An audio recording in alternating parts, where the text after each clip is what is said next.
Hello shareholders. And after our film last week about violent hunt saboteurs, what a week it's been. Here is our social media guru Meredith about the fallout and with the behind the scenes story. So it's been a bit of a crazy week on social media. Our Fieldsports Nation exclusive Hunt Saboteurs video, which was uploaded on Wednesday, grew to 17,000 views by Friday. On social media, it got 60,000 impressions this week, but unfortunately YouTube decided to remove it. Now, why did they do that? Because apparently it breaches their policy on cyberbullying.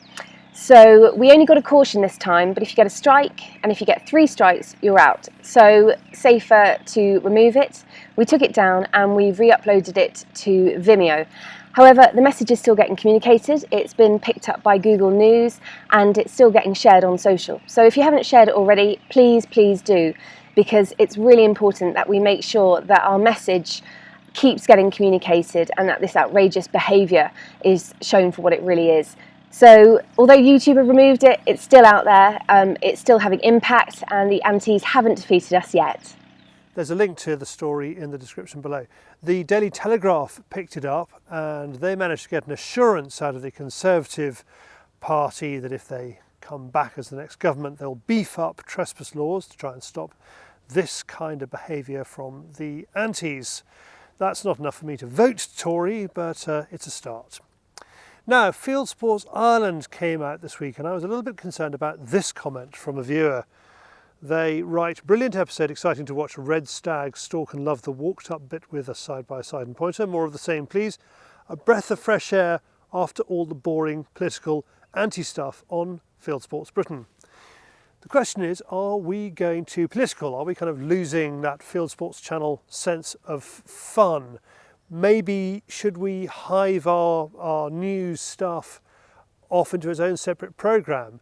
We have a news journalist starting with us for the first time in January, so we're going to have the staff to be able to do that kind of thing. If we reduce our news coverage in Fieldsports Britain to just the bulletin, which, as you know, is a kind of light entertainment bulletin, it's not very hard news. Would that work? Please let me know what you think. Please leave a comment below this film. Now, we have a cracking show for tomorrow night, though I say it myself, and we have a Fieldsports Nation exclusive offer, which I can reveal to you, the shareholders, a day early. It's a gift set for the shooting man's Christmas. J. Bolt Designs is a jeweller inspired by the Scottish hills, it says. And this is our first woke, upcycled Fieldsports Nation exclusive offer. J. Bolt has given us 25 sets of cufflinks and keyrings. The silver-plated antler cufflinks retail at £65, the shotgun cartridge keyring with leather strap at £15. Together they cost £80. We can let you have a set for just £50 plus post and packing, nearly a 40% discount. Click on the link in the description to go to our shop for that set. And for more from J. Bolt, go to jboltdesigns.com. Now, the reason we're able to offer you this so cheaply is because J. Bolt has donated them to us in exchange for marketing, in exchange for advertising.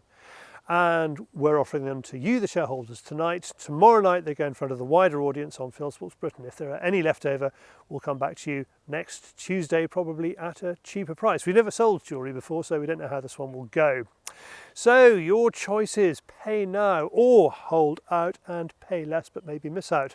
Your call. The rest of the show includes Crow going on a fabulous driven wild boar shoot in Germany. He is sausage side and right outside his comfort zone, but he does okay, and I reckon the film will do well. Plus we have a competition tomorrow night to win Crow's F-16 shotgun.